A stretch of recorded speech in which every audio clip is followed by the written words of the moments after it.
Buenas tardes, ingeniero. Nosotros vamos a hablar sobre ambientes marinos poco profundos de carbonato y vaporita. Mi equipo está conformado por Michelle, David, Annalisa y su servidor. Vamos a dar una pequeña introducción. Hablaremos sobre calizas, organismos, controles sobre la sedimentación de carbonato, lagunas de barrera de playa, depósitos de carbonato intermareal, pisos áridos de saca y entornos mixtos de carbonato clásico. Bueno, como introducción tenemos que los ambientes marinos poco profundos son ambientes sedimentarios que se caracterizan por propiedades de agua adecuadas para la disponibilidad de nutrientes, igual mismo para el suministro de materiales clásicos y carbonatos. Bueno, primero tenemos las calizas. Las calizas son rocas sedimentarias comunes que se generalizadas que se forman principalmente en ambientes de depósito marino poco profundos. La mayor parte del carbonato de calcio que forma la roca caliza proviene de fuentes biológicas, es decir, que van desde las partes duras y de las cáscaras de los invertebrados, como los moluscos, hasta partículas finas de calcita aragonita formadas por algas. Es decir, que toda la formación de este tipo de rocas viene de organismos que se encuentran en este tipo de ambientes. En la imagen podemos ver diferentes tipos de moluscos que son los que van a ir formando esta roca caliza. Bueno, las características de un ambiente poco profundo. Número 1, tenemos la profundidad de agua. Este es esencial que caracteriza este tipo de ambiente que se distingue con uno de poco profundo a un ambiente sedimentario profundo. Otro de ellos es la temperatura, la salinidad, la disponibilidad de nutrientes y el suministro de materiales clásicos terrígenos que influyen en la disposición de carbonatos y la acumulación de suspensiones de calizas. Es decir, que son varios factores que intervienen para que tengamos un adecuado ambiente sedimentario en aguas poco profundas.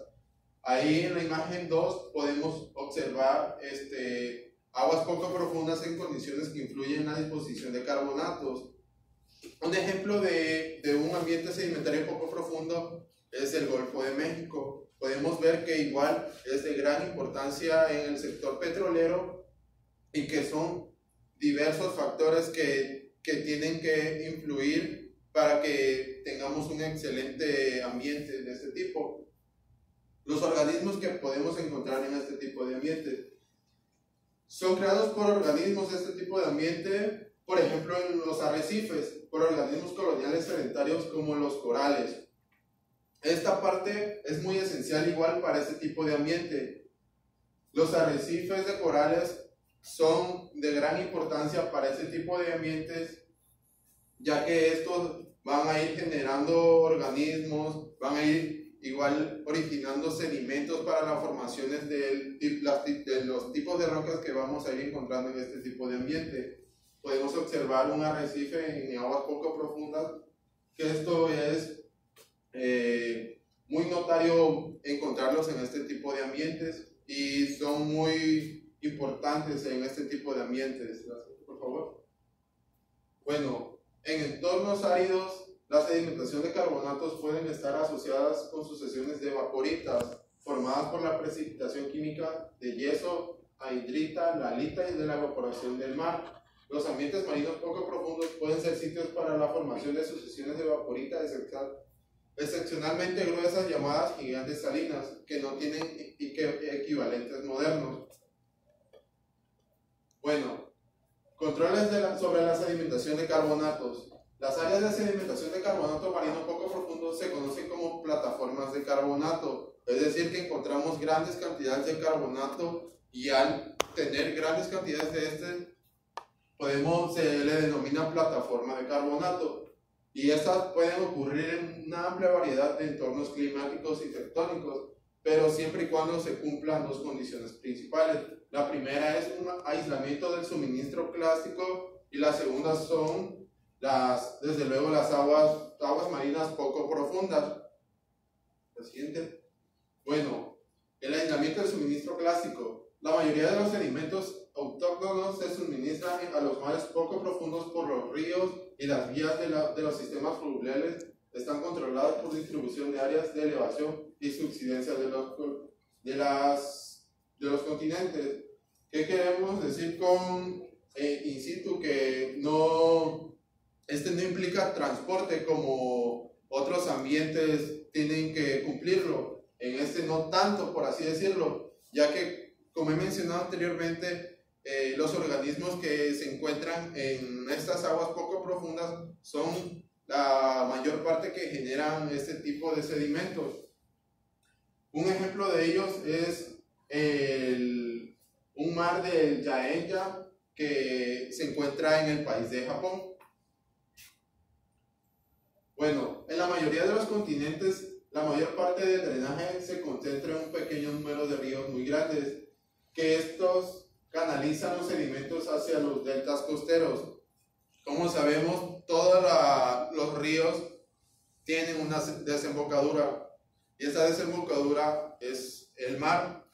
Aquí, como sabemos, el agua es un agente de transporte, es el más importante de todos, pero los ríos llevan bastantes cargas de sedimentos en ellos, y este agente de transporte nos guía a la desembocadura que tenemos en el mar, y estos van a formar deltas. Por ejemplo, aquí en la imagen apreciamos una imagen del delta del río Nilo, que se encuentra en el continente africano.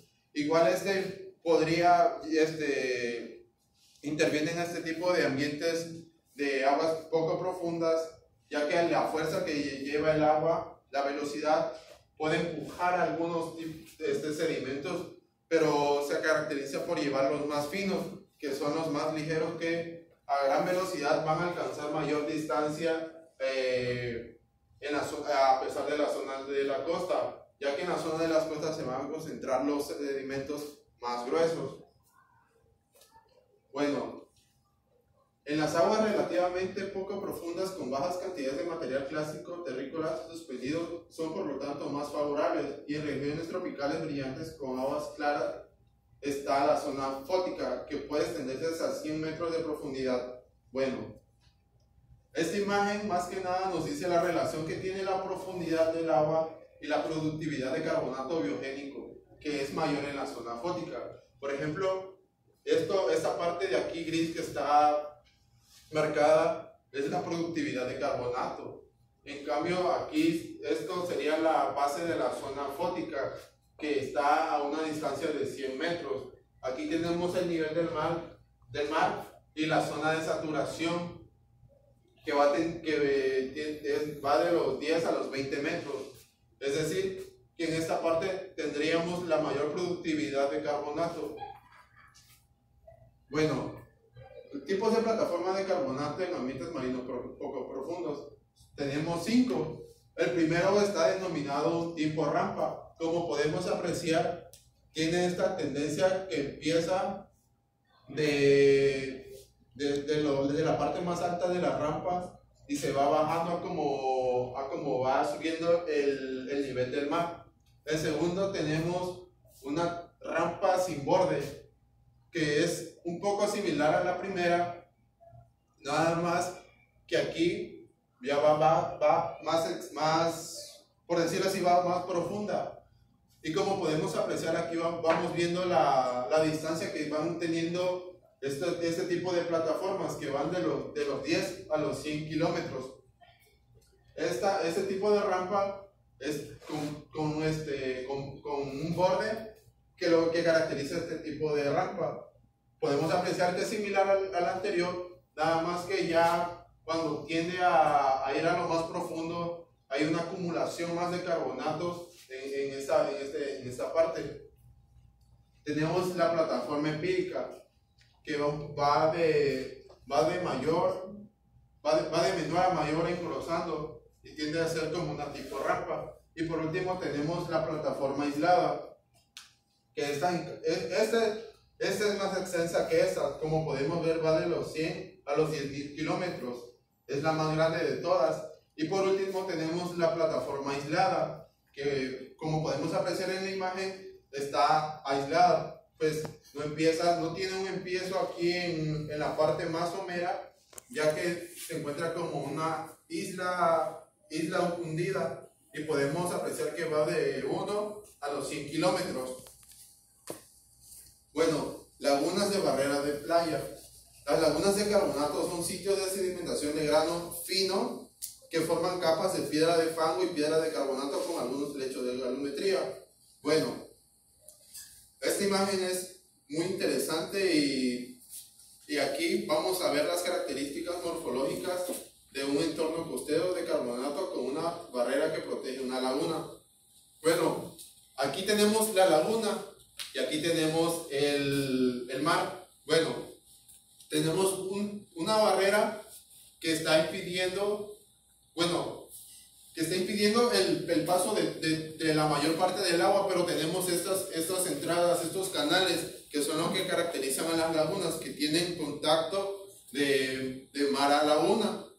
Bueno, tenemos aquí igual que esta parte es de los sedimentos de residuo, y aquí tenemos la interacción que tiene la laguna con el mar y el cambio que van teniendo y la entrada de sedimentos que vamos teniendo, que va a ir metiendo el mar a la laguna, y la barrera de playa, que serían la costa, que son donde vamos a ir teniendo esta granulometría tipo arena.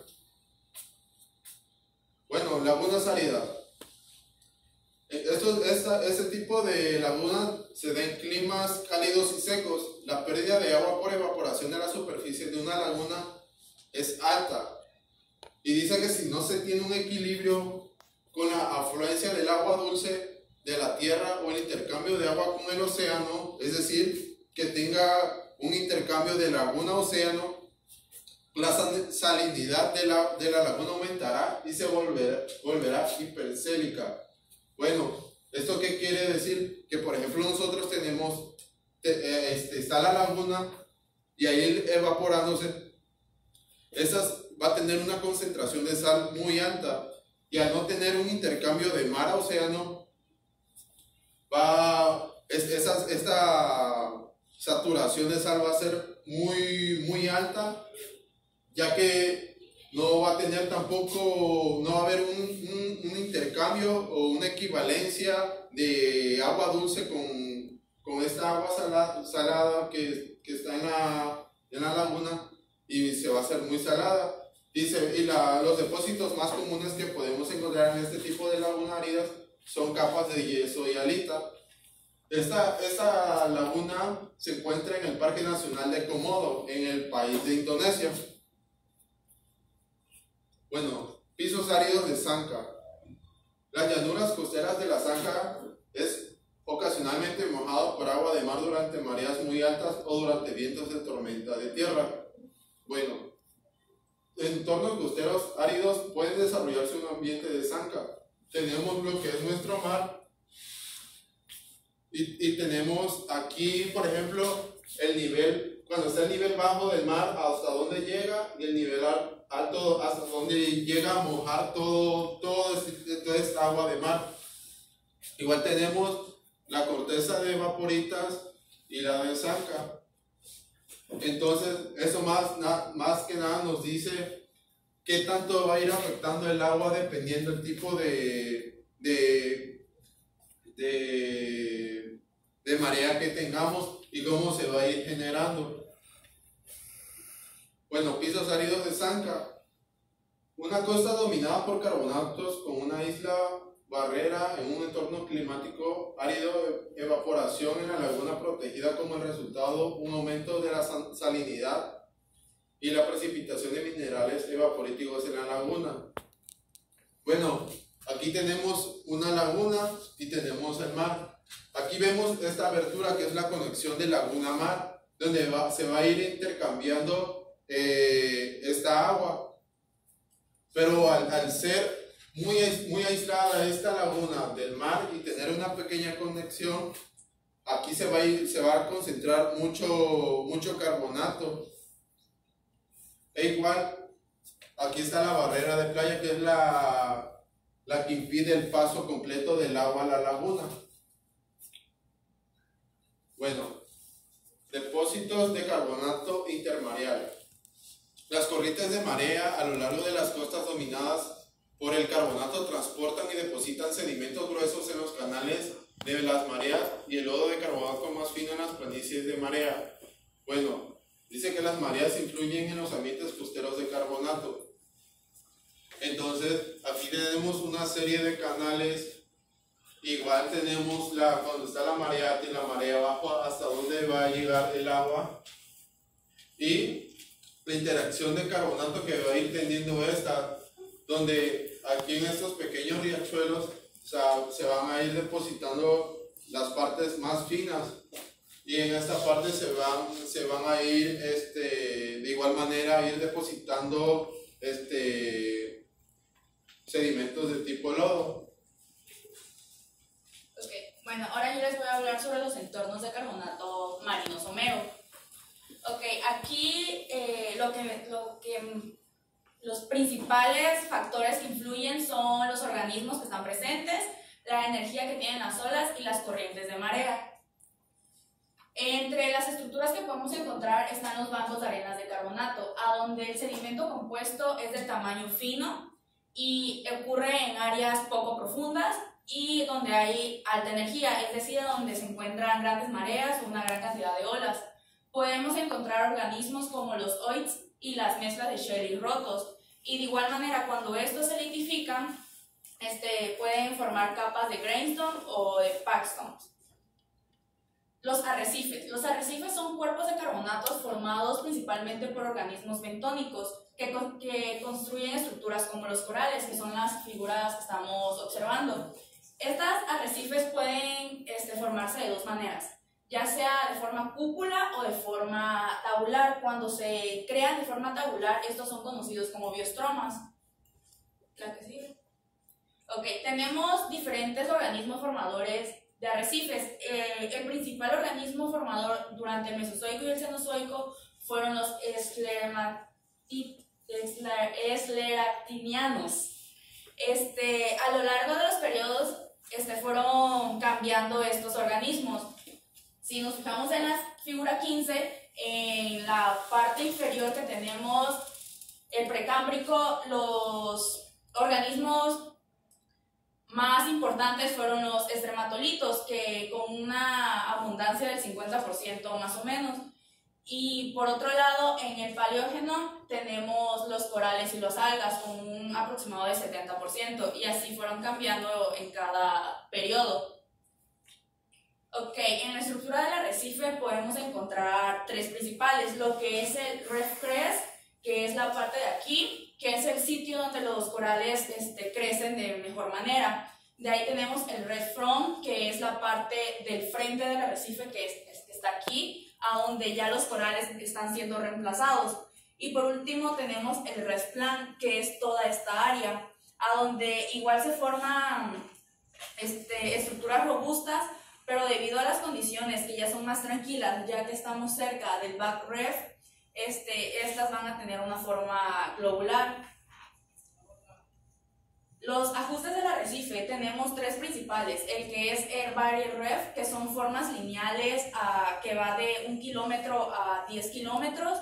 Estos son en la línea de la costa.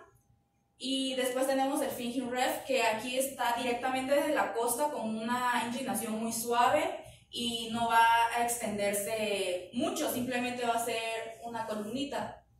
Después tenemos el Patch Reef, que pueden ser como una montaña submarina, está alejada de las costas y simplemente va a alzar el arrecife. Ok, los montículos de lodo de carbonato es el cuerpo de sedimento que consiste en carbonato fino y tiene estructura cristalina. Se divide con tres componentes, que es la estructura calcárea, que son algas y bacterias que van a formar el cuerpo del sedimento. El material detrítico, que de igual manera son algas y bacterias, pero estas tienen una composición química diferente y van a hacer que sean más alargados, buscando que se suelte el sedimento. Y por último, los organismos esqueléticos, a donde estos son organismos que van a ir intercambiándose.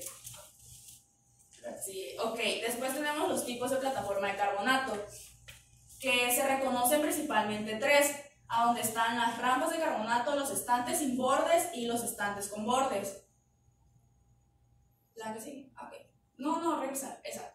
En la distribución en una rampa de carbonato se puede dividir en tres. El inner ramp, que es la zona poco profunda, que es la que tenemos aquí, en donde es la acción donde están más afectados por las mareas, debido a que estamos ya como que en las costas. De ahí tenemos la parte de en medio, que se reconoce como mid ramp, que se reduce la extensión, pero tenemos más retrabajo de las olas, produciendo que los sedimentos estén un poco más redondeados. Por último tenemos el Udder ramp, que es en la parte más profunda y se van a depositar principalmente lodos debido a la profundidad. Y aquí tenemos la columna sedimentaria de esta, a donde vamos a empezar en la parte más profunda con limestone. No vamos a tener organismos vivos debido a la profundidad que este tiene. Después entramos a la segunda parte, que es moonstone, en donde vamos a tener granos de tamaño medio, y aquí es donde se empieza el retrabajo, como ya lo había mencionado. Y en la parte más somera tenemos organismos fósiles que no vamos a saber con exactitud cuáles son, y el tipo de grano que se encuentra en esta área, que es de greenstone. Y tenemos después los estantes de carbonato sin bordes. Estos son plataformas marinas poco profundas, de superficie plana, que son más o menos horizontales. ¿La que sigue?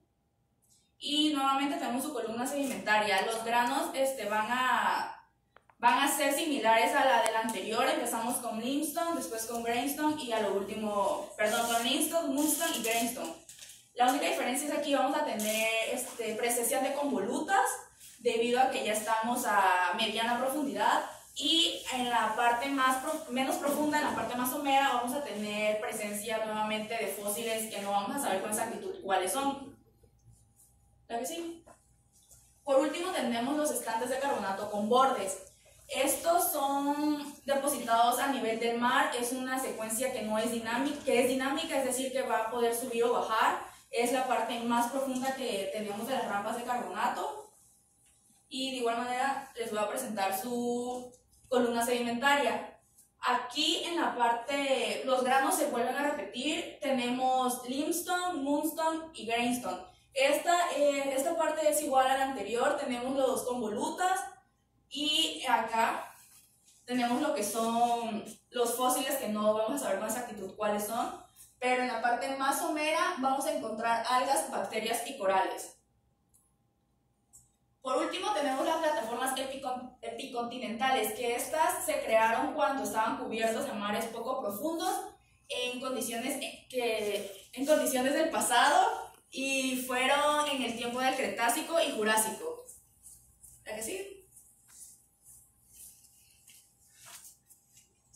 Bien, voy a hablar sobre las evaporitas. Las evaporitas son rocas sedimentarias que se forman por la cristalización de sales en lagos y mares. Las evaporitas son rocas formadas, se pueden acumular en ambientes marinos marginales y continentales. Un ejemplo de estas pueden ser las alitas. Las evaporitas marinas.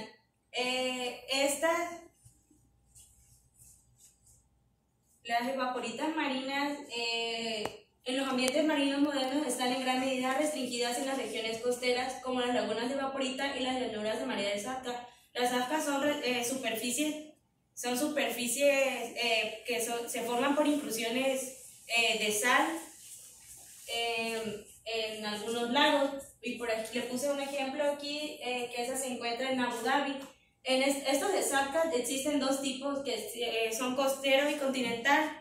Estos se forman, se llenan de agua, pero muy ocasionalmente. El costero, el continental, inunda en la parte interna al costero. Las sucesiones de evaporita en el registro estratigráfico indican que la precipitación de minerales de evaporita a veces ha ocurrido en entornos marinos muchísimo más extensos. Plataforma de evaporitas. En una rampa de pendiente suave, un banco de arena puede aislar parcialmente una zona de aguas muy poco profundas que pueden ser un área de precipitación de este mineral. Después tenemos la zona submarinal. En esta menuda se funde la línea costera y que contiene baja energía. Las lagunas situadas detrás de los bordes formados por arrecifes o bancos de arena pueden crear áreas similares de depositación de evaporita. Las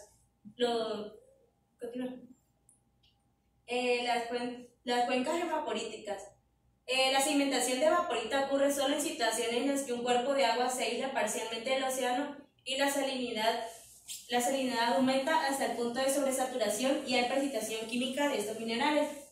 Esto puede ocurrir también en mares epicontinentales o pequeñas cuencas oceánicas que están conectadas en el océano abierto en un estrecho que puede bloquearse por una caída del nivel del mar o por elevación tectónica de una barrera como un bloque de falla. Las cuencas barradas en las lagunas son cuencas capaces de acumular cientos de sedimentos evaporíticos.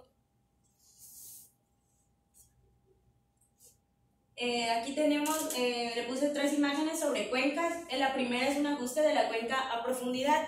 En la primera tenemos entornos de agua poco profundas. En una cuenca, en estas hay un periodo de depositación evaporítica y hay una filtración muy débil en esta parte. También tenemos el ajuste de la cuenca a poca profundidad. Hay depositación de evaporitas a poca profundidad, pero existe un hundimiento continuo de la cuenca, lo cual permite una sucesión espesa. En la tercera imagen tenemos un ajuste de la cuenca a mayor profundidad. Tenemos agua hipersalina en la que se forman sedimentos evaporíticos en los márgenes poco profundos. En conclusión, todas estas tienen diferencias de la salinidad y la cantidad de agua de mar en cuencas que producen variaciones en los tipos de minerales. También tenemos los entornos mixtos de carbonato clástico en los ambientes deposicionales.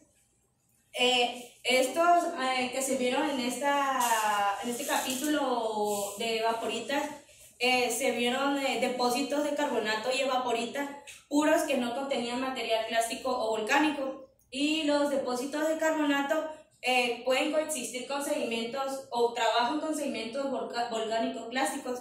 Y en la tercera tenemos la elevación tectónica, que al aumentar el suministro de sedimentos aumenta el relieve y en hay una mayor tasa de erosión. Bueno, a manera de conclusión, los ambientes sedimentarios poco profundos van a tener similitudes entre ellos, como son las estructuras que tienen, pero de igual manera podemos encontrar diferencias, como son, tenemos las evaporíticas y de los carbonatos, así que vamos a encontrar diferencia en su estructura química como en su estructura física, pero pues igual similitudes. Y eso sería toda nuestra parte. Muchas gracias. Gracias.